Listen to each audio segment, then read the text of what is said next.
ये अध्याय 3 है। अब तक हमने यहां तक सुना था, इसके शरीर को वैद्य की सहायता से सुरक्षित रखो, मैं शीघ्र इसके सही होने का उपाय करता हूं। यह बात कोई और कहता तो लोग विरोध करते, पर यह बात स्वयं विक्रमादित्य ने कही थी, तो वह झूठी होने की संभावना न के बराबर थी। वैद्य ने उसके मृत शरीर को औषधियों का लेप लगाकर रख दिया और राजा विक्रमादित्य उसके लिए औषधि की तलाश में निकल पड़े। राजा विक्रमादित्य वहां से निकलने के बाद दिन भर चलते रहे। दिन में कहीं भी भोजन का प्रबंध नहीं हो पाया। शाम तक घोड़ा भी निढाल होकर धीरे धीरे चलने लगा। राजा को लगा कि यदि इस जानवर के लिए भोजन की व्यवस्था नहीं की तो यह बीमार पड़ सकता है, इसलिए पहले इसके भोजन की व्यवस्था करता हूं। उन्होंने घोड़े को पास ही एक सूखे वृक्ष से बांधकर खुद उस पेड़ पर चढ़ गए, यह देखने के लिए कि आसपास कोई नदी या गांव है या नहीं। पेड़ से उन्हें दूर एक गांव और नदी दोनों दिखाई पड़े। पेड़ से उतरकर पैदल ही वो उसी दिशा में चल पड़े। घोड़े की रस्सी उन्होंने अपने हाथ में पकड़ रखी थी। दोनों पैदल ही चलकर उस नदी के किनारे पहुंच गए जो गांव के बिल्कुल करीब थी। नदी काफी चौड़ी और गहरी प्रतीत हो रही थी। विक्रमादित्य ने सबसे पहले घोड़े को भर पेट जल पिलाया और फिर खुद जल पिया। फिर घोड़े को नदी के किनारे चरने को छोड़ दिया और खुद पास ही में पड़ी एक विशाल शिला पर लेटकर आराम करने लगे। 2 घड़ी आराम करने के उपरांत वो उठकर बैठ गए। देखा घोड़ा अभी मस्त होकर घास चर रहा था। फिर उन्होंने सूरज की ओर देखा तो वह अब अस्तांचल को जा चुका था। सूरज डूबे इससे पूर्व मुझे इस गांव में पहुंचकर अपने लिए कोई सराय तलाश कर लेनी चाहिए। वो घोड़े पर सवार होकर नदी के किनारे किनारे चलने लगे। वो ऐसी जगह की तलाश कर रहे थे जहां नदी कम गहरी हो ताकि वो उस पार जा सकें। आखिर थोड़ी देर की तलाश के उपरांत नदी में ऐसी जगह दिखाई पड़ गई जहां जल का स्तर काफी कम लग रहा था। उन्होंने ने ईश्वर का नाम लेकर घोड़े को उसी जगह नदी में उतार दिया। उनका अंदाजा सही निकला। वो आराम से नदी पार करके वो गांव में प्रवेश कर गए। शाम होने के कारण गांव में ज्यादा हलचल थी। उन्होंने एक वृद्ध व्यक्ति से पूछा, काका, यहां रात में रुकने के लिए क्या को स्थान मिल सकता है? मैं एक मुसाफिर हूं, बस रात भर रुकूंगा और फिर सुबह वापस चला जाऊंगा। इस गांव में एक सराय है, पर वह अभी कुछ दिनों से बंद है। उस वृद्ध ने विक्रमादित्य को बताया। काका, आप कोई और जगह बताओ, मुझे तो बस रात भर ही रुकना है, विक्रमादित्य ने अनुरोध करते हुए कहा। वृद्ध कुछ देर सोचता रहा, फिर उसने विक्रमादित्य से कहा, प्रबंध तो हो जाएगा बेटे, पर मुझे उनसे बात करनी होगी। चलो मेरे साथ, तुम कोशिश करके देखते हैं। वह विक्रमादित्य को लेकर एक मकान पर पहुंचा जहां एक वृद्धा बाहर चारपाई पर बैठी अपने नाती को कोई कहानी सुना रही थी। वृद्ध ने वृद्धा को नमस्कार करके पूछा कि क्या वह एक मुसाफिर को रात भर रहने का आसरा दे सकती है। बुढ़िया ने विक्रमादित्य को देखते हुए पूछा, कौन व्यक्ति है वह? वृद्ध ने विक्रमादित्य की ओर इशारा कर दिया। बोला, यही है, बस रात भर रहेंगे, सुबह ये अपने रास्ते चले जाएंगे। बुढ़िया थोड़ी लालची प्रवृत्ति की थी, इसीलिए बोली, कितना भाड़ा दे सकते हैं? यह विक्रमादित्य ने आदर से कहा, मां, आप जितना कहेंगी उतना मैं दे दूंगा, बस रात भर रहने दो। ठीक है, तो रात भर रहने का एक आना लूंगी, सोच लो क्या? तुम ज्यादा नहीं मांग रही हो बहन? उस वृद्ध ने उस वृद्धा से कहा। मुझे मंजूर है बाबा, मैं इन्हें एक आना दे दूंगा। विक्रमादित्य ने उस वृद्ध काका से कहा, लेकिन यह सही नहीं है बेटे। कोई बात नहीं काका, इन्हें भी पैसों की जरूरत है, इसलिए कोई ज्यादा नहीं है। ठीक बात कह रहे हो बेटे, उस वृद्ध ने विक्रमादित्य की बात को समझते हुए कहा। उसी समय विक्रमादित्य ने एक आना निकालकर उस वृद्धा की हथेली पर रख दिया। पैसा मिलते ही वृद्धा बहुत खुश हो गई। आओ मेरे साथ, मैं तुम्हारे सोने का प्रबंध कर देती हूं। वह एक कमरे में लेकर विक्रमादित्य को गई। वहां एक चारपाई बिछी हुई पड़ी थी। बोली, यह तुम्हारे सोने के लिए है। विक्रमादित्य आराम से उस बिस्तर पर जाकर लेट गए। जब जाने लगी तो रुककर विक्रम से बोली, वृद्धा, देखो युवक, तुम किसी अच्छे और बंगे परिवार के दिखाई पड़ते हो। यहां तुम्हारे मुताबिक सुविधाएं मिलना मुश्किल है, पर रात गुजारने भर का प्रयास मैं कर सकती हूं। तुम थोड़ा और प्रतीक्षा कर लो, हमारे घर जो भी व्यंजन बना होगा वह मैं शीघ्र तुम्हारे लिए लेकर आती हूं। विक्रमादित्य उस वृद्धा की स्पष्ट वादिता से बहुत ही प्रसन्न हुए और बोले, माई, मुझे बहुत ही तीव्र भूख लगी हुई है, अतः जो भी जितना भी जल्दी मिल जाए तो मेरे लिए सही रहेगा। बुढ़िया बोली, ठीक है पुत्र, मैं शीघ्र ही कुछ उपलब्ध कराने का प्रयास करती हूं। फिर वह जल्दी से वहां से चली गई। मुश्किल से कुछ समय बाद वह फिर आ गई। इस बार उसके साथ उसका 9-10 बरस का नाती था। दोनों ने अपने हाथ में पर्याप्त भोजन सामग्री और जल से भरी बाल्टी ले रखी। केले पत्तों पर उसने भोजन परोस दिया। दाल, चावल, सब्जी और रोटी जो उनके पास मौजूद था वह लाकर विक्रमादित्य के सामने परोस दिया। भूख तीव्र होने के कारण विक्रम ने भी शीघ्रता का परिचय दिया।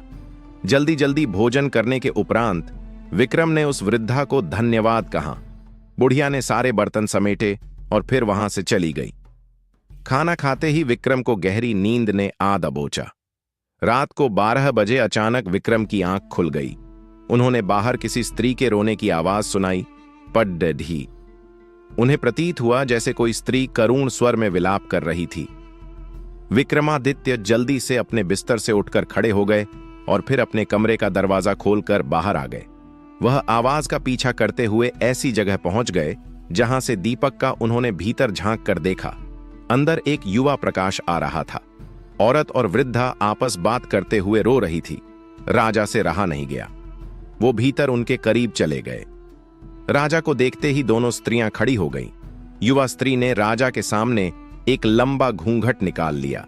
विक्रम ने वृद्धा को पहचान लिया। यह वही वृद्धा थी जिसने उन्हें भोजन करवाया था। विक्रम ने उनसे पूछा कि आखिर ऐसी क्या पीड़ा तुम्हारी है जिसके कारण तुम इतनी रात में करुण क्रंदन कर रही हो। भैया, आप मुसाफिर हैं, जाकर आराम करें। यह हमारा निजी मामला है, इसलिए आप जानकर क्या करोगे? वृद्धा ने कहा, देखो अम्मा, आपकी बात सही है कि मैं मुसाफिर हूं, पर हूं तो एक आदमी ही ना। मैं आपकी पीड़ा से अछूता नहीं रह पा रहा, इसलिए आप लोगों से अनुरोध है कि मुझे अपनी तकलीफ से वाकिफ करवाएं। मैं आपकी समस्या कोई समाधान निकालने में कामयाब हो जाऊं। वृद्धा ने सोचा कि जब यह युवक हमारे साथ इतनी आत्मीयता जता रहा है तो क्यों ना हम इसे अपनी समस्या से अवगत करा दें।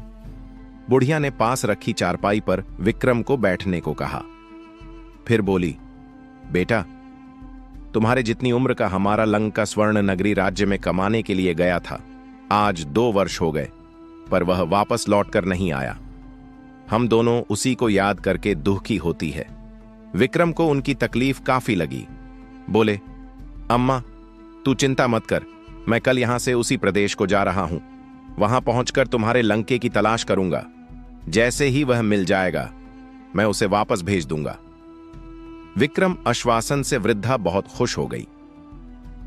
उसने विक्रम को हजारों आशीषों से नवाज दिया। उसके आशीर्वाद से विक्रम भाव विभोर हो उठे। सुबह विक्रम जब रवाना होने लगे तो वृद्धा ने जबरदस्ती राह के लिए भोजन बांध कर दिया। विक्रम उसके इस प्रेम से बहुत ही प्रसन्न हो गए। पैरों को स्पर्श करके आगे के लिए रवाना हो गए। विक्रमादित्य वहां से रवाना होकर आगे बढ़ गए।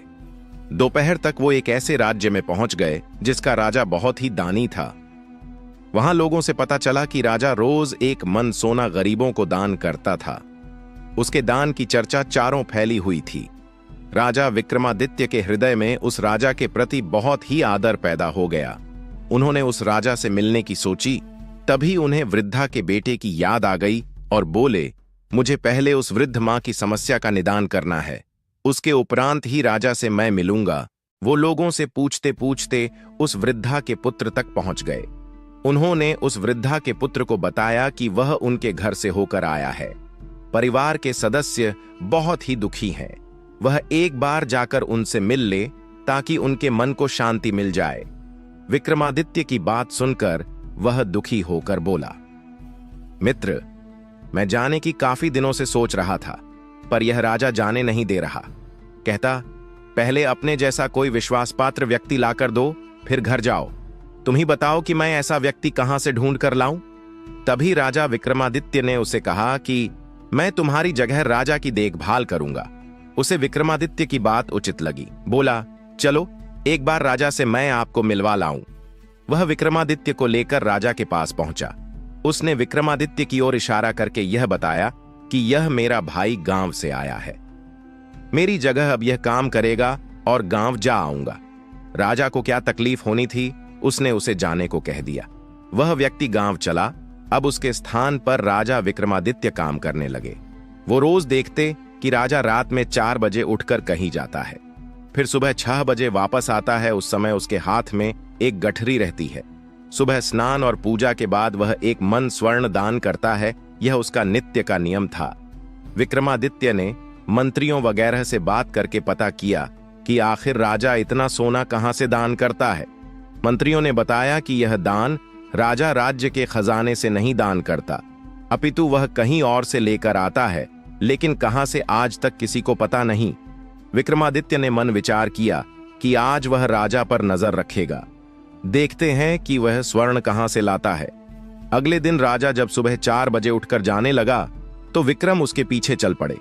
राजा एक भैरवी के मंदिर के पास पहुंचा, जो घने जंगल में था। राजा विक्रमादित्य मंदिर एक अंधेरे कोने में छुपकर बैठ गए। जहां वो छुपे थे वहां से सब कुछ दिखाई पड़ रहा था। थोड़ी देर में विक्रम ने देखा कि मूर्ति से भैरवी प्रकट हुई और राजा को उठाकर तेल के एक जलते कांडा में डाल दिया।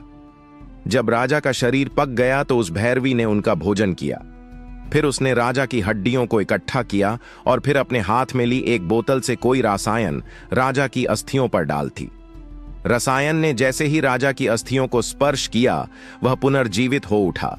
देवी के अपने पास रखी एक झोली से एक मन स्वर्ण निकालकर राजा को दिया। राजा वह स्वर्ण लेकर अपने महल की ओर चल पड़ा। रास्ते में विक्रम सोचने लगा कि यह राजा कितना महान है। रोज अपने शरीर को जलाकर स्वर्ण लेता है और वह स्वर्ण रोज प्रातः दान कर देता है। मुझे इसकी समस्या का निदान करना होगा, वरना इसकी पीड़ा यूं ही चलती रहेगी। विक्रम ने राजा के भोजन में मादक औषधि मिला दी ताकि राजा गहरी नींद में सो जाए और सुबह उठ न पाए। जब अगले दिन सुबह के 4 बजे तो राजा नशे के प्रभाव के कारण उठ नहीं पाया। विक्रम ने राजा का भेष धारण किया और खुद चल पड़े उस भैरवी के पास। इस बार राजा विक्रम ने अपने शरीर पर तरह तरह के मसाले लगा लिए थे। जब भैरवी ने उन्हें पकाकर खाया तो मसाले के कारण बहुत ज्यादा स्वाद का एहसास हुआ। उसने जब रसायन को विक्रम के शरीर पर डाला तो वह जीवित हो उठा। वह बोली, हे राजन, आज तेरे शरीर के मांस में बहुत अधिक स्वाद था, इसलिए मैं तुझ पर बहुत अधिक प्रश्न हूं। तुझे जो मांगना है मांग ले, मैं तुझे प्रदान करूंगा। विक्रम बोले, हे भैरवी, मैं चाहता हूं कि तुम मुझे वह अमृत वाला पात्र जिससे तुम राजा को रोज जीवित करती थी और वह स्वर्ण वाली अक्षय झोली प्रदान कर दो। यह दिया तुझे और कुछ मांग मुझसे। तो देवी, मैं चाहता हूं कि तुम यह मंदिर छोड़कर चली जाओ, फिर कभी यहां नहीं आना। अब देवी करती क्या? उसने वचन दिया था, इसलिए मानना जरूरी था। वह मंदिर छोड़कर चली गई। सुबह राजा की आंख खुली तो वह घबरा उठा, रह गया था।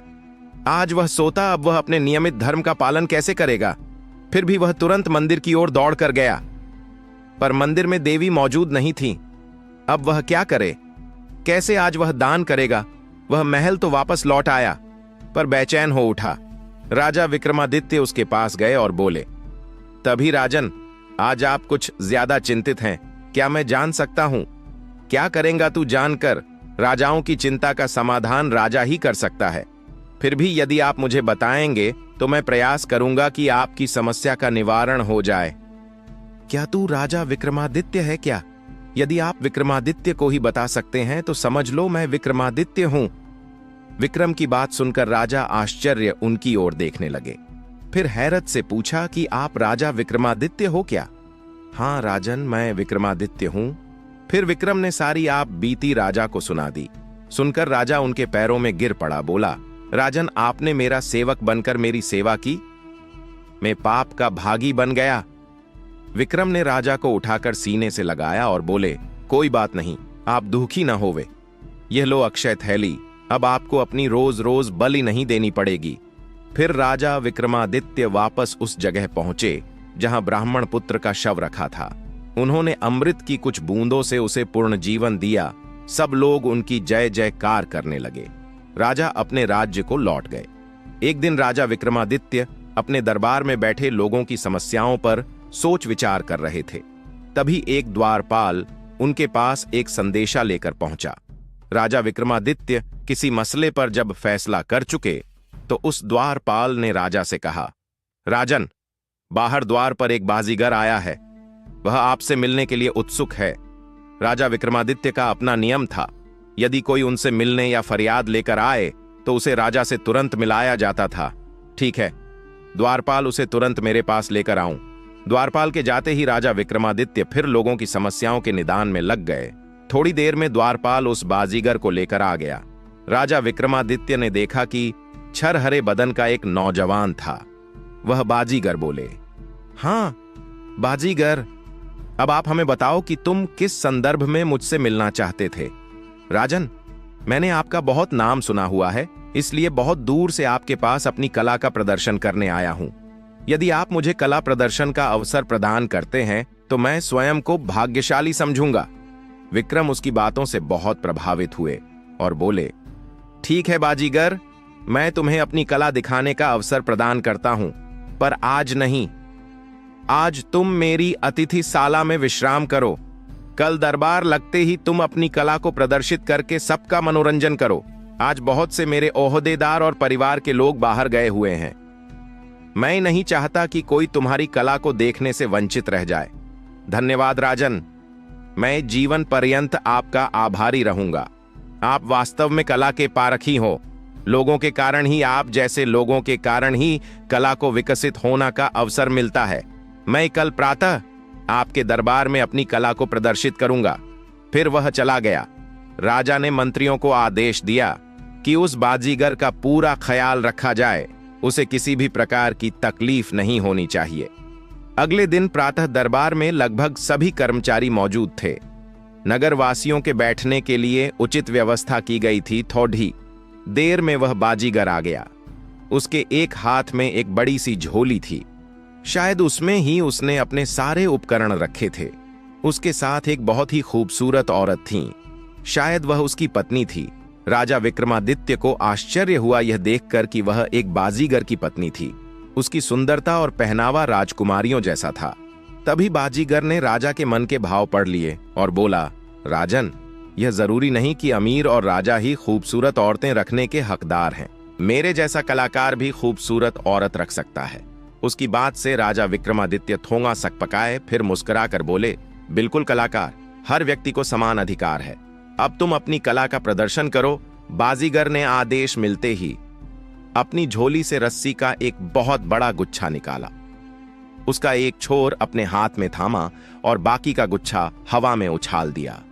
वह गुच्छा हवा में जाकर गायब हो गया। वह कितना ऊपर तक गया, अंदाजा लगाना बड़ा मुश्किल था। बाजीगर ने राजा विक्रमादित्य से कहा कि, हे राजन, मैं यह रस्सी पकड़कर ऊपर जा रहा हूं। आप मेरी पत्नी का ध्यान रखना। फिर वह रस्सी पकड़कर ऊपर चढ़ गया।